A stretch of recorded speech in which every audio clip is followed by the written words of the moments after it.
Ողջույն։ Առաջինի եթերում եղիր առողջ բժշկական նախագիծն է, ես բժիշկ Վահե Մինասյանն եմ։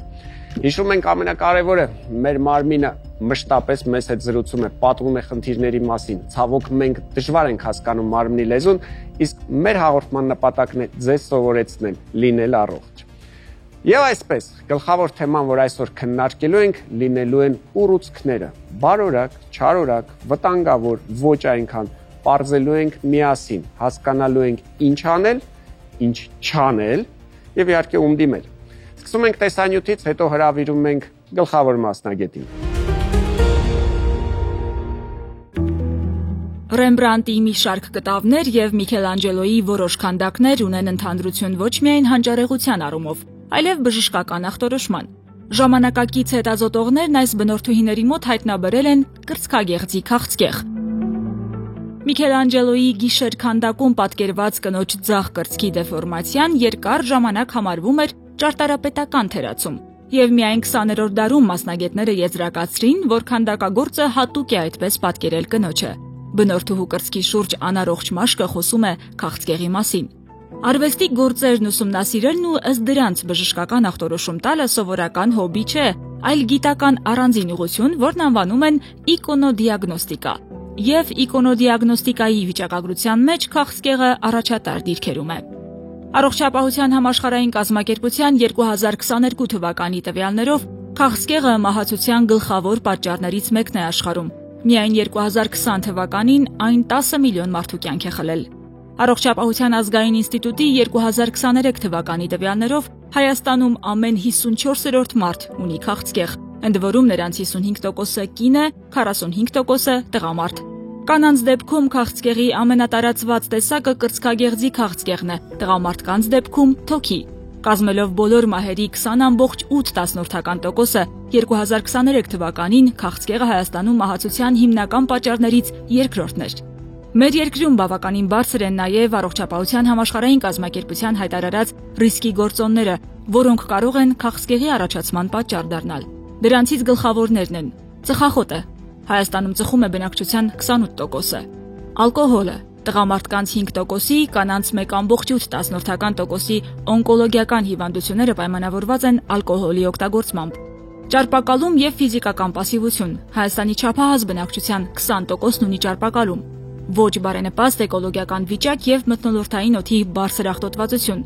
անառողջ սննդակարգ։ Առողջապահության ազգային ինստիտուտի տվյալներով Հայաստանի բնակչության 76%-ի օրական չափաբաժնում բանջարեղենի եւ մրգի անհրաժեշտ քանակ չի ապահովվում։ Փոխարենը Հարավային Կովկասի մյուս երկրների համեմատ Հայաստանում բարձր է վերամշակված մսամթերքի օգտագործման ցուցանիշը, ինչն էլ նպաստում է հաստ աղիքի քաղցկեղի տարածվածությանը։ Առողջապահության ազգային ինստիտուտն ահազանգում է, Հայաստանում հաստ աղիքի քաղցկեղի հիվանդացության մակարդակը տարածաշրջանում ամենաբարձրն է։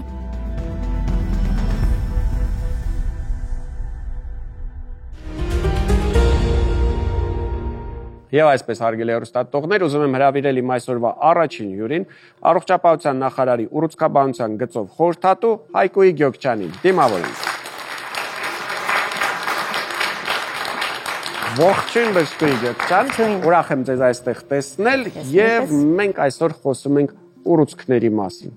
Սկսում ենք ամենահասարակից, փորձենք ձևակերպել ինչ է իրենից ներկայացնում ուռուցքը։ Ուռուցքային հիվանդությունները զարգանում են այն դեպքերում, երբ որ ինչ-որ մի պահի սկսվում է բջիջների անկանոն աճ, որը որ չի կարողանում կարգավորել օրգանիզմը։ Շատ գեղեցիկ մի խոսույթ կա, որը ասում է բարորակ ուռուցքները դրանք անկոչ հյուրեր են, որոնք գալիս են քո տուն եւ վերջիվերջո սկսում են քեզ խանգարել, բայց չեն վնասում քեզ։ Չարորակ ուռուցքները դրանք թշնամիներ են, երբ որ մտնում են քո տուն եւ սկսում են կազմաքանդել քո ընտանիքը։ Ես կարծում եմ սրանով ամեն ինչ ասված է։ Իրականում տեսեք, հարգելի հեռուստատողներ, մեր մարմինը կազմված է հստակ կառուցվածքից, մեր բջիջները գիտեն ինչքան աճել, երբ կանգ առնել։ Հետո հայտնվում են ուռուցքային բջիջներ, որոնք չունեն այդ ինֆորմացիան, նրանք անընդհատ աճում են, այսինքն այդ կանգառը, այդ ստոպը նրանք չունեն։ Ինչով է տարբերվում չարորակ ուռուցքի բջիջը բարորակ ուռուցքի բջիջից։ Բարորակ ուռուցքների բջիջները ունենում են կապսուլա, սահմանազատված են, չունեն ինֆիլտրատիվ կամ հայերեն ներսպրողական աճ Չեն խրվում։ դեպի հարևան հյուսվածքների մեջ, մետաստազներ չեն տալիս եւ հիմնականում ունենում են շատ դանդաղ աճ։ Եվ մեր օրգանիզմին բնորոշ Բջիջներ են, այո, նրանք ագրեսիվ բջիջներ չեն։ Այսինքն այդ բջիջներից մենք ունենք։ Դրանք ուղղակի մեր բջիջները շատացել են, մեծացել են, ինչ որ մի պահի սկսում են խանգարել։ Օրգանիզմին շատ խանգարում են իհարկե գլխուղեղի ուռուցքները, որոնք որ ավելի շատ ճնշելով կարևոր ստրուկտուրաների վրա առավել մեծ թերություններ եւ կողմնակի էֆեկտներ կարող են բերել մարդու շատ ավելի օրգանիզմի վրա։ վատն են ուռուցքային, չարորակ ուռուցքային բջիջները, այդ բջիջներից նորմայում մեր օրգանիզմում չկան։ Մենք չունենք այդ բջիջներից։ Որտեղից են դրանք հայտնվում։ Ուլ ենք տվել, ինչ որ մեկը մեր կողքը փռշտացել է, վարակվել ենք, ինչպես նրանք հայտնվեցին մեր օրգանիզմում։ Լինում են արտաքին եւ ներքին պատճառներ, ինչի են առաջանում օրգանիզմում չարորակ նորագոյացություններ։ Ուրեմն ներքին պատճառները դրանք հիմնականում գենետիկ մուտացիաներն են, եւ դրանք կարող են նաեւ ժառանգվել, կարող են ժառանգական նախատրամադրվածություն ունենալ, այո, այդպիսի պատճառներից են հանդիսանում հորմոնալ դիսբալանս օրգանիզմում, օրինակ կանանց մոտ ինչ որ մի տարիքի էստրոգենների չափից դուրս քանակ, քան նորմայում պետք է լիներ, խնդիրներից կարող են առաջանալ սնունդի հետ կապված ճարպակալումը, դիսբալանսը, Վատ սնունդը, ինչու՞ չէ նաեւ ինչ որ այսօր Հայաստանում Fast food-երը շատ են օգտագործում հիմա երիտասարդները fast food-երը։ Ֆիզիկական գործոններից արևը, իհարկե ուլտրամանուշակագույն ճառագայթների չափազանց շատ մեծ քանակը, մենք սիրում ենք շատ արևայրուք ընդունել եւ արտաքին ֆակտորներից են վիրուսները տարբեր տեսակի, օրինակ պապիլոմավիրուսի որոշ ենթատեսակներ, Էփշտեյն-Բարի վիրուսը, ինչպես նաեւ պետք է նշել էկզոգեն ֆակտորներից նաեւ ծխելը, ալկոհոլի չարաշահումը, քիմիական նյութերի հետ աշխատանքը կամ շատ շփումը քիմիական նյութերի հետ, որը ամբողջ աշխարհում արգելված է, իսկ Հայաստանում ինչքան ուզեք ազբեստ կգտնեք։ Արգելված է։ Շինարարական հրապարակներում նա շատ է օգտագործվում եւ պետք է սա անպայման հաշվի առնել, որ մարդիկ, որոնք շփվում են տվյալ քիմիական նյութերի հետ, նրանց մոտ առավել բարձր է հիվանդանալու ռիսկը։ Կա այսպիսի մոտեցում, որ ամեն մարդու օրգանիզմում օրական առաջանում է մինչև 1 միլիոն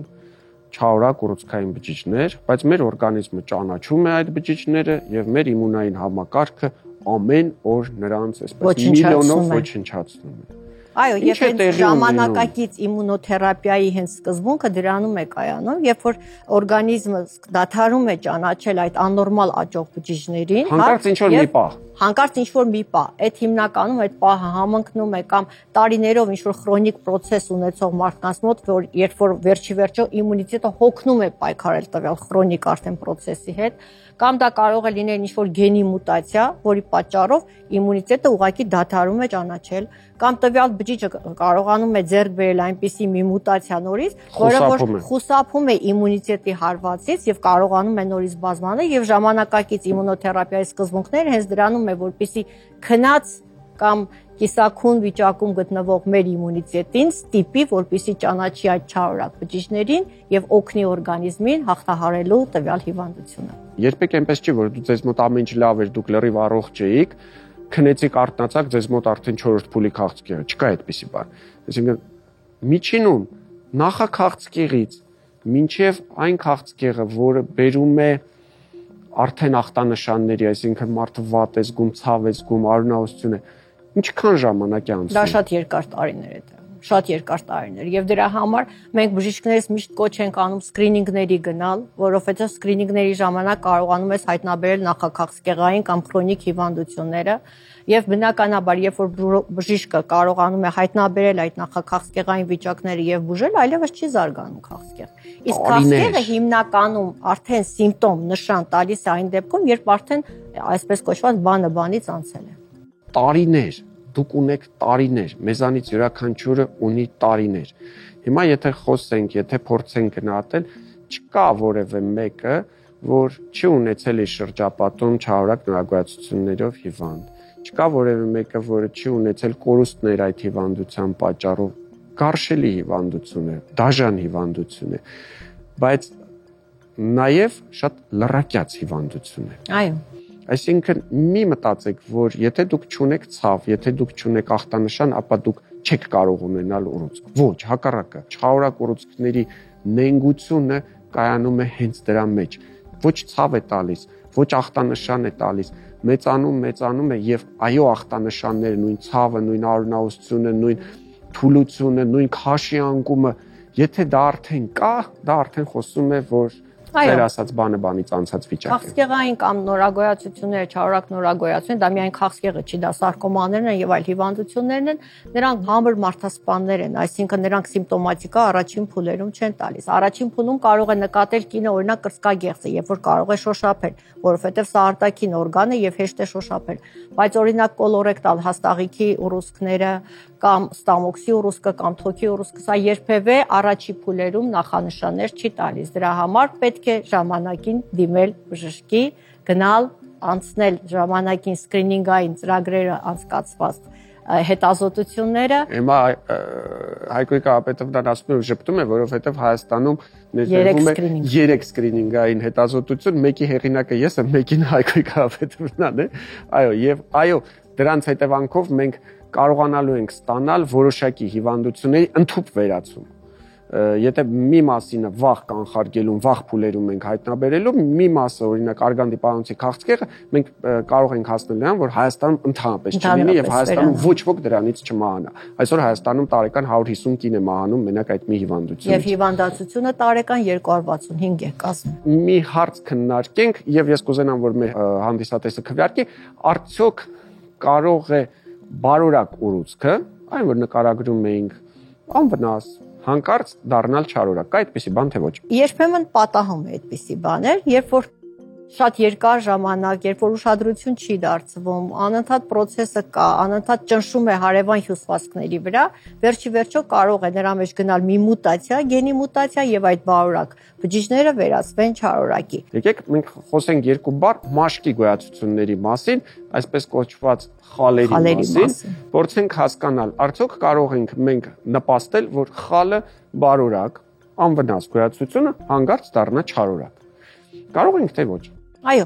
կարող ենք ասել։ Ընդհանրապես խալերը, եթե բնածին են եւ իրենք արևայրուքից միշտ խուսափում են, նրանք իրենցից ոչ մի վտանգավոր բան չեն ներկայացնում։ Բայց եթե խալերը առաջացել են մանավանդ ավելի հասուն տարիքում, 25-30 տարեկանից հետո հանկարծակի հայտնաբերեցիր քո վրա խալ, եւ նրանք ժամանակի հետ ձևափոխվում են, խոցոտվում են, այրունահոսում են, կամ դուք առանց պաշտպանվելու անընդհատ արևայրուք եք անում չափից դուրս, կամ երբեմն խալերում ինչ-որ մի բան տեսնելով սկսում եք վնասել, ձեռք տալ, քաշել, պոկել, սափրվելուց, եւ տարբեր տեսակի պատճառներից, իհարկե այս դեպքում դուք ինքներդ արտաքինից դրդում եք, նպաստում եք, որպեսզի նրանք վերածվեն չարորակ մելանոմաների։ Կա այսպիսի դասակարգում, կոչվում է ABCD դասակարգում, ըստ որի թե որ խալերը արժի հեռացնել։ Դա ասիմետրիա բառից է գալիս, այսինքն եթե դուք կիսում եք գոյացությունը մեջտեղից եւ տեսնում եք, որ երկու կեսերը իրար չեն համապատասխանում, հեռացրեք այդ խալը։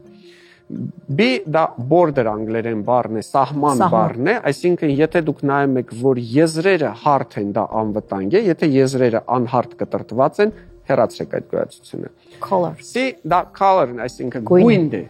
Եթե մենք տեսնում ենք այսպես կոչված թանակի գույնի, թանակագույն գոյացություն, այդ մուգ կապույտ, հեռացրեք այդ գոյացությունը։ D-ն դա diameter, այսինքն տրամագիծ բառն է, այսինքն եթե դա մեծ գոյացություն է, ապա հեռացրեք։ Եվ բնականաբար վերջինը, եթե մենք ունենք բարձրացում, այսինքն ոչ թե մաշկի վրա հարթ գոյացություն է, այլ մաշկից բարձր է,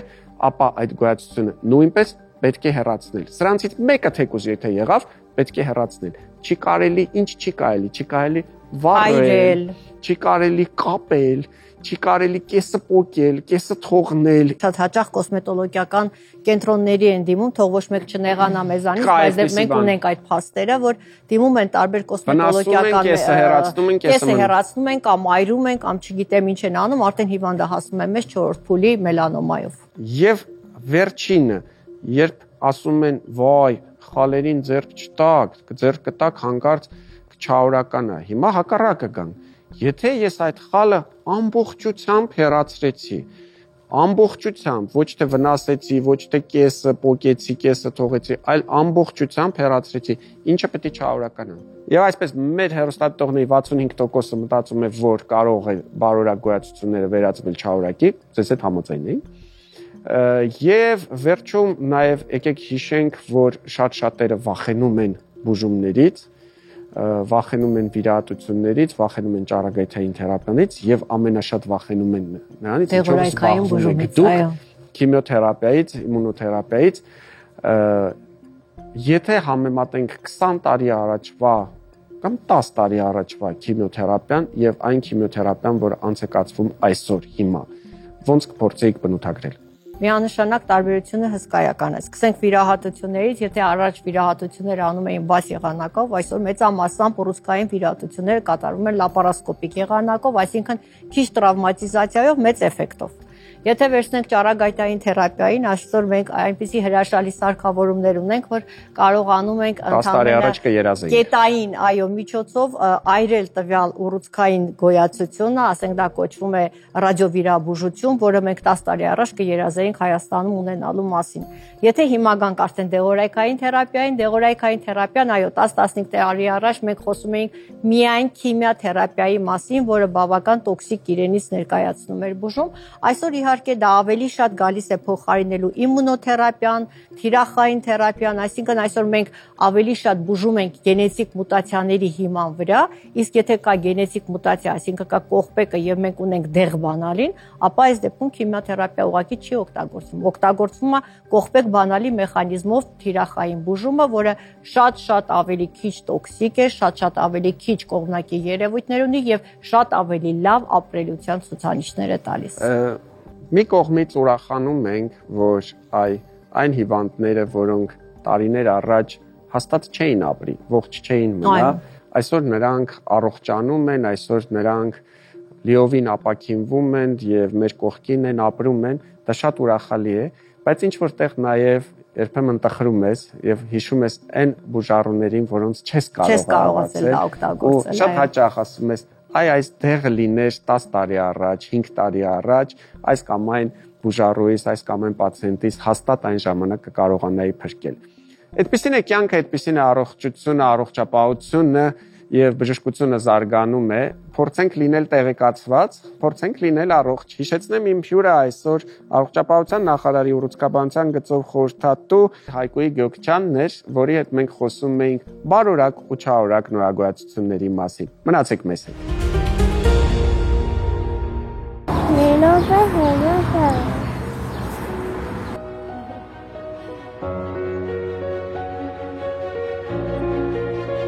Բժիշկները մտավախություն ունեին, որ միգուցե ճառագայթային բուժում ստանալուց հետո ես երեխա չկարողանամ ունենալ, բայց հրաշք եղավ ու իմ ջուտիկը ծնվեց։ Գնացինք։ Ուժեղ չքչես, ես վախենում եմ։ Ես Մարիան եմ Բավիկյան, 27 տարեկան, փոքր տարիքում, մոտ 13-14 տարեկանում ինձ մոտ հայտնաբերել են քաղցկեղ գեղձերի լիմֆոգրանուլոմատոզ հիվանդությունը։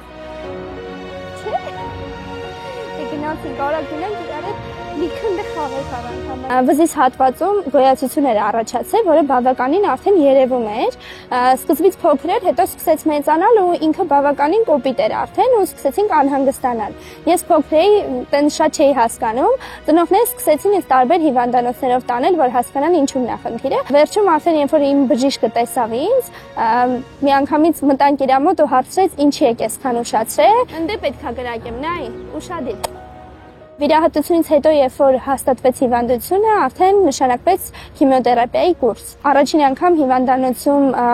ինձ ընդհանրապես չէին ասել, որ ինչ էր այլ ինձ սպասվում։ Ես եմ յատել, վայ բաբաճան։ Այն տարիքներ, որ ես դպրոցում էի սովորում, իմ մազերը միշտ sense երկար, միշտ բոլորը հիանում էին իմ մազերով։ Ու չէին ասել տնեցիք, որ տենց ինչ-որ խնդիր է լինելու մազերի հետ կապված։ Իմ համար այդ ամենացավոտն էր, հասկացա։ Այս ամենից հետո մի շրջան իմ ֆոտոները այդ առանց մազերի լրիվ ջնջել էի, որտեղ ծանր էի տանում, բայց հիմա երբ որ այդ պատմությունը ընդունել եմ ինքս իմ համար, արդեն հանգիստ նայում եմ այդ նկարներին։ 10 տարի շարունակ ես 6 ամիսը մեկ ստուգվել եմ, ու երբ որ 10 տարին արդեն անցել է, ես այս պահին տարին մեկ ուղղակի կոնսուլտացիա եմ անցնում իմ բժիշկի մոտ, որպեսզի հանգիստ լինեմ եւ վստահ լինեմ, որ ամեն ինչ արդեն լավ է։ Մարիա ջան, ասելով նորմայից մի քանի միլիմետրներ ենք մեծ, անհանգստանանք, նախորդ հետազոտության համեմատել նորմալ պահպանված կառուցվածքով են արդեն ինչ եղել է։ Բուժվել ենք, հիմա դինամիկա ենք անում։ Իմ մեջ արդեն նպատակ եմ դրել, որ պետքա մարդկանց ուշ տամ իմ պատմությունով, որ իրանք նույնպես այդ փուլը անցնեն, հաղթահարեն ու երջանիկ ապրեն։ Հետո այսպես սիրուն վազեր եք ունենալու։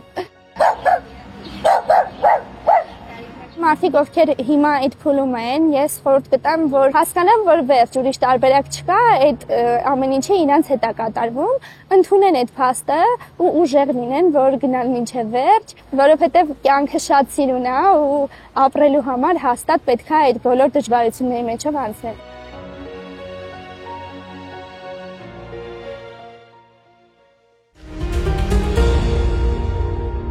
Հաղորդման հովանավորն է պտղաբերության կենտրոնը, որտեղ իրականություն է դառնում յուրաքանչյուր զույգի կամ միայնակ կանանց զավակներ ունենալու երազանքը։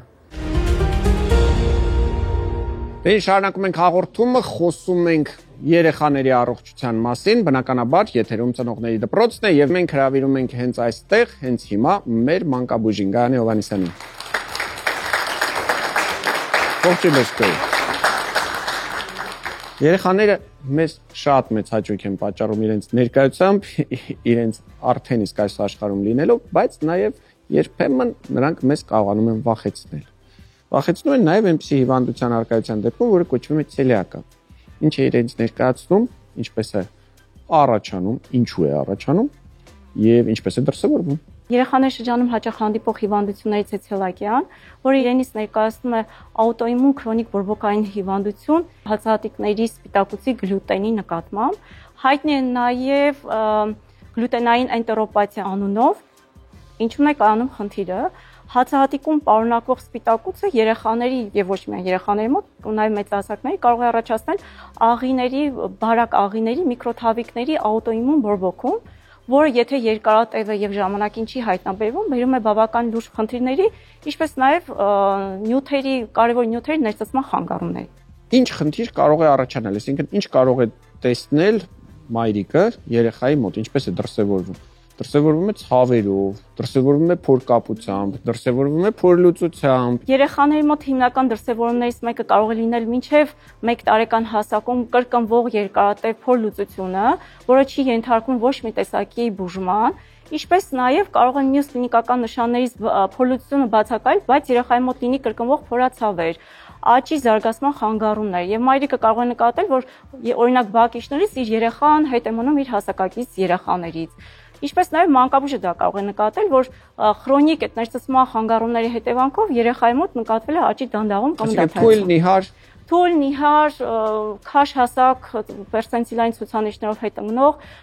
բացի թույլ նիհար երեխայից, այստեղ նաև կարող է տուժել արդեն մտավոր զարգացումը, քանի որ բավականին կարևոր սննդանյութերի ներծծումն է խանգարում, եթե process-ը երկարատև է։ Եթե երեխան վատ սնվեց, կոպիտ ասած, իսկ կարծես թե դրսից ստանում է սնունդ, բայց իրականում չի ներծծվում, եւ եթե process-ը վատ է սնվում։ Եվ եթե process-ը երկարատև է, չի հայտնաբերվել ժամանակին, բուժում չկա, տևում է 6 ամիս եւ ավելի երկար, այնտեղ աղիների միկրոթավիկների տեղի ունեցող այդ ատրոֆիկ փոփոխությունները հենց իրենք էլ բերում են շատ կարևոր սննդանյութերի ներծծման խանգարումների։ Պարտադիր է, որ հենց մանկական տարիքում սա դրսևորվի։ Հնարավոր է, որ մանկական տարիքում ամեն ինչ լավ լիներ, հետո մեծանա,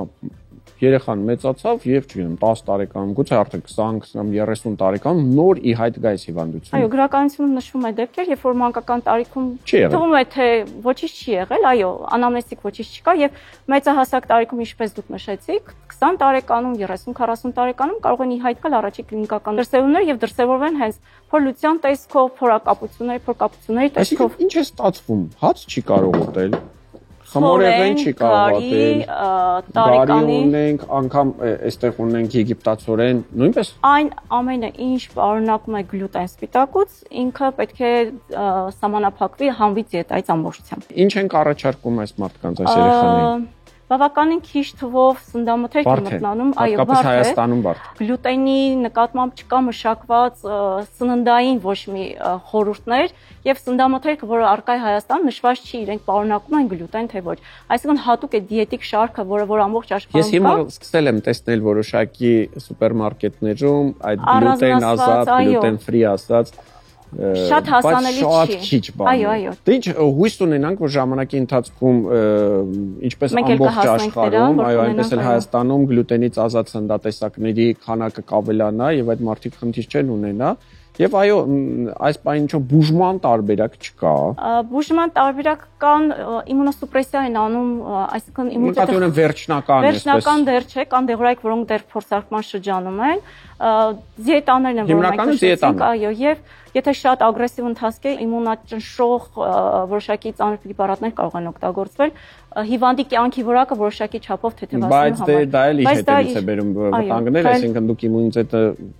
սեղմեք, ճնշեք, եւ երկրորդային եւ տարբեր հիվանդություններ կարող են գլուխ բարձրացնել։ Ամեն դեպքում, եթե երեխայի մոտ նկատեցիք նման երևույթներ, եթե զգում եք, որ երեխան լավ չի զարգանում, երեխան ունի որովայնի հատվածում ցավեր, երեխայի մոտ անդադար փորլուծություններ, ապա անպայման դիմեք մանկաբույժին, քննարկեք տարբերակը, որովհետև այո, կարող է գլյուտենի հանդեպ անտանելիություն։ Միանշանակ մանկաբույժը գլխի կընկնի կհասկանա, կարևորը դուք բացատրեք, պատմեք, որովհետև մանկաբույժը երեխային նայում է,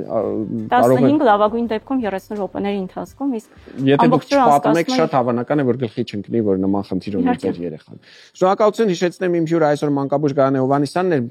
մնացեք մեզ հետ։ Շարունակում ենք հաղորդումը, զրուցում ենք կարևորի մասին, իսկ կարևոր թեման այսօր հերպեսն է, եւ ես հրավիրել եմ մաշկաբան Աննա Հարությունյանին, որպեսզի մեզ պատմի, թե ինչ է իրենց ներկայացնում հերպեսը։ Ողջույն։ Բարև ձեզ։ Հերպեսը ոչ այնքան էսթետիկ խնդիր է, ինչքան իրենից ներկայացնում է նաև վարակ, որը լինում է երկու տիպով։ Առաջին տիպը հիմնականում հերպեսը լինում է շրթունքի շուրջը, իսկ երկրորդ տիպը արդեն լինում է սեռական հերպես։ Մարդիկ մտածում են, թե եթե կա հերպես, ապա մտահոգվելու կարիք չկա, բայց ես կարծում եմ, որ հատկապես կանայք շատ, տղամարդիկ էլ կարծում եմ շատ ծանր են տանում եւ շատերն են նեղվում դրանից։ Այո, հատկապես ծանր են տանում կրկնվելու հատկություն ունեցող հերպեսներին, այն հերպեսները, որոնք սկսում են ավելի հաճախ դրսևորվել եւ ավելի հաճախ էսթետիկ անհանգստություն պատճառել։ Ուղղակի կան հիվանդներ հարց են հողում արդյոք էսթետիկ անհանգստության հետ մեկտեղ այլ օրգան համակարգերի կամ օրգանիզմի առողջության հետ կապված խնդիրներ կան թե ոչ, եթե կրկնումները շատ են, հաճախականությունը շատ է, մոտավորապես տարվա ընթացքում 6-ից ավելի, այդ ընթացքում արդեն իմունային համակարգի հետ կապված խնդիրների մասին պետք է մտածել եւ ավելի զգոն լինել։ Շրթունքի հատվածում ախտահարումները հերպեսի, որոնք որ բոլորը տեսնում են, բոլորը դրանցից նեղվում են, եւ բոլորը փորձում են հասկանալ ինչպես ստացվեց, ինչու ես, ինչու վարակվեցի։ Վարակման ուղիները տարբեր են, կարող են լինել օրինակ մաշկը մաշկին հպվելու միջոցով, վարակումը տեղի ունենում բշտիկների, եթե օրինակ շրթունքի շուրջ կա բշտիկի միջի պարունակությամբ, հեղուկի միջոցով, անմիջապես կոնտակտի շփման միջոցով։ Կոպիտ ասած, եթե հիվանդը ձեզ համբուրեց, շատ հավանական է, որ դուք դրանով կվարակվեք։ Այո, շատ հավանական է, որ կվարակվենք, որովհետև պացիենտը այդ պահին բշտիկի փուլում գտնվում է սրացման փուլում։ Իսկ եթե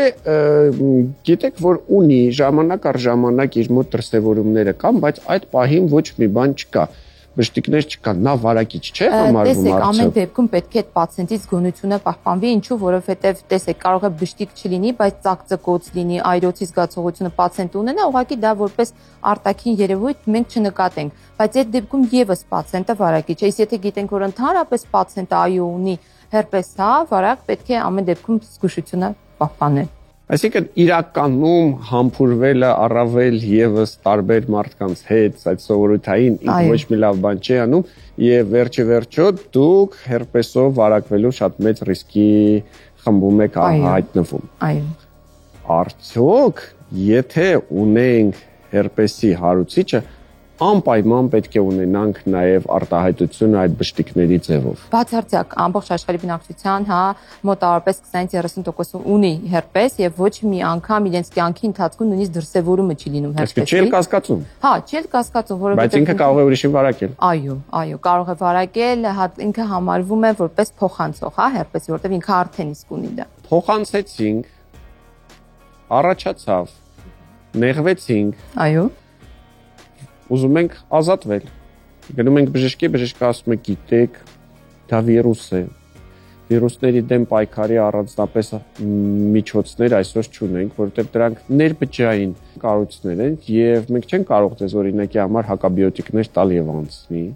Մենք կարող ենք ծիտրը իջեցնել, բայց ամբողջությամբ բուժել չենք կարող։ Կա այդպիսի բան։ Իրականում կա այդպիսի բան, մենք կարող ենք ընդհանրապես հակավիրուսային պրեպարատներ նշանակել պացիենտին, որպեսզի ճնշենք, այո, որպեսզի դրսևորումները ավելի քչանան տարվա ընթացքում։ Մենք հակավիրուսային պրեպարատների նշանակում ենք, եթե պացիենտի մոտ տարվա ընթացքում 6-ից ավելի կրկնություն է լինում, այսինքն վերջին 6 ամսվա ընթացքում մոտավորապես ամեն ամիս 1 հատ լինում է, այդ պարագայում հակավիրուսային պրեպարատներով ճնշում ենք խնդիրը, որպեսզի դրսևորումը եւ այդ անհարմարությունը էսթետիկ պացիենտին ավելի նվազագույնի հասցվի։ Բայց չենք խոստանում, որ դուք բուժվեցիք եւ ձեր մոտ այլևս չի առաջանում։ Ցավոք աշխարհում դեռևս չկա լիարժեք բուժումը վիրուսի, որ ընդհանրապես ժամանակ առ ժամանակ կարելի է ընդունել հակավիրուսային պրեպարատներ։ Այդ միջոցների օգնությամբ դուք իջեցնեք ծիտրը, բայց այնուամենայնիվ հիշեք, որ վիրուսը կմնա։ Չնայած կա տարբերակ, որ օրգանիզմը կարող է ինքնաբուժմամբ ամբողջությամբ հեռացնել։ Կա նաև նման դեպքեր, երբ օրգանիզմը անում է այն, ինչը չի կարողանում անել բժշկությունը ամենազարգացած, ամենաժամանակակից անգամ։ Անցնենք հաջորդ հարցին, մենք ունենք նաև սննդային կապ դրսևորման հետ, վարակվելու հետ բնականաբար ոչ մի կապ, բայց ինչ որ սննդատեսակներ նպաստում են, որպեսզի ավելի հաճախ առաջանան այս մաշկային դրսևորումները, որոշ սննդատեսակներ հակառակը մեր օրգանիզմը պաշտպանում են։ Այո, կան այդպիսի մթերքներ։ Եկեք հիմա փորձենք։ Մենք այստեղ սեղանի վրա ունենք շոկոլադ, մենք ունենք այստեղ ընկույզ, մենք ունենք գինի։ Ձեր կարծիքով, հարգելի հեռուստադիտող, արդյոք սրանց մի մասը կամ սրանցից ինչ որ մեկը կարող է նպաստել, որպեսզի առաջանան, դրսևորվեն, կամ հակառակը, գուցե սրանք հենց կպաշտպանեն մեր օրգանիզմը։ Այն ինչպիսին է ձեր կարծիքը, հիմա հարցրեք ինքներդ ձեզ, պատասխանեցիք, հիմա լսենք մեր բժշկու կարծիքը։ Իրականում այս բոլոր պրոդուկտները իրենք պարունակում են արգինինի բարձր քանակություն եւ իրենք ավելի հրահրում են բորբոքային process-ը, որն առաջանում է վարակի ընթացքում։ Եվ շոկոլադը, եւ ընկույզը, եւ գինին, այո, հրահրող մթերքներ են համարվում եւ այն մարդիկ, ովքեր ունենում են հերպեսի հաճախակի կրկնություններ, խորհուրդ չի տրվում, որպեսզի այս մթերքները օգտագործեն։ Հակառակ սննդամթերք խորհուրդ տվեք, որը հակառակը կճնշի։ Կատնամթերք, որը որ կարող է ճնշել, միսը, ձուն, որոնք իդեալական կարող են ճնշել, որովհետև պարունակում են լիզինի բարձր քանակություն։ Լավ, այն մթերքները, ովքեր դուք կարող եք ինքներդ կարդալ, նայել, սննդամթերքները, որոնք լիզին են պարունակում բարձր քանակությամբ, հանգիստ կարող ենք օգտագործել, իսկ արգինին պարունակողները խորհուրդ չենք տալիս։ Հիշում ենք, արգինինը վատն է, լիզինը լավն է։ Արգինին կա սրանց մեջ, լիզին կա, օրինակի համար կատնամթերքի, մսեղեն, ձու, ինչպես նշեց բժշկուհին, դրանք բոլորը նպաստում են, որպեսզի ավելի հազվադեպ առաջանան այս մաշկային երևույթները։ Երևի թե հերպեսի մասին այսօր այսքանը, տհաճ, նյարդայնացնող, ջղայնացնող, բայց իրականում ոչ այդքան վտանգավոր խնդիր է մեր առողջության եւ օրգանիզմի համար։ Հիշեցնեմ իմ հյուրը այսօր մաշկաբան Աննա Հարությունյանն էր, խոսում էինք հերպեսի մասին։ Շնորհակալություն։ Ողջույն, ձեզ հետ գեղեցկության արվեստն է, այսօր զրուցելու ենք պիգմենտների մասին։ Մելանոցիտների, այսինքն մեր պիգմենտի սինթեզի խանգարման հետևանքով ունենում ենք կամ թեր գունակավորում, այսինքն հիպոպիգմենտացիա, որոնցից շատ հաճախ հանդիպող հիվանդությունից վիտիլիգոն է, կամ կարող ենք ունենալ հիպերպիգմենտացիա, այսինքն գերգունակավորում, երբ որ մելանոցիտները սկսում են ել ավելի շատ սինթեզվել։ Մելանոցիտների սինթեզի խանգարում կարող է լինել հիմնական հիպերպիգմենտացիան արևի տակ, երկարատև առանց արևապաշտպան քսուկների օգտագործումից հետո, ինչ որ ներքին գործոններից հիմնականում հորմոնալ դիսբալանսի հետևանքով, վահանաձև գեղձի աուտոիմուն որոշ հիվանդությունների դեպքում մակերիկամների լյարդի ֆերմենտների, հորմոնների խանգարման հետևանքով եւ իհարկե հիպերպիգմենտացիան կարող է առաջանալ հենց բժիշկ էսթետիկ կողմից սխալ միջամտության հետևանքով, երբ որ ճիշտ ընտրված չեն լինում թե քիմիական պիլինգի տեսակը, թե ինչ որ ապարատային միջամտություններ, քանի որ որոշ աուտոիմուն հիվանդությունների ժամանակ հակացուցված է կիրառել որոշ տեսակի քիմիական պիլինգները, ինչպես նաև ապարատային տարբերակով պիգմենտի հեռացումը։ Այսօրվա մեր բուժարոյի մոտ ունենք պիգմենտացիա, արևայրուքից հետո մնացած, աշխատելու ենք ներարկումային տարբերակով, քանի որ արևայրուքից անմիջապես հետո չի թույլատրվում կատարել ապարատային միջամտություն։ Անմիջապես արևայրուքից հետո լազերային տարբերակով պիգմենտի հեռացումը կարող է առաջացնել ել ավելի պիգմենտի մքացում, ինչպես նաև կարող ենք ունենալ մաշկի այրվածք։ Կկատարենք ներարկումային տարբերակով պիգմենտի բացացում, արդեն 2-3 շաբաթ հետո կկատարենք լազերային տարբերակով պիգմենտի հեռացում։ Պրեպարատը, որը ընտրվում է, հիմնականում գունաբացող ազդեցություն ունեն հատուկ վիտամինային կոմպլեքսներ, որոնք որ ազդում են հենց պիգմենտը բացացնելու վրա եւ ունեն բարձր էֆեկտիվություն։ Իհարկե, մեկ միջամտությունը բավարար չէ լիարժեք ձերբազատվելու համար։ Երբեմն հարկ է լինում իրականացնել մինչև 5-ից 6 միջամտություն պիգմենտից լիարժեք ձերբազատվելու համար։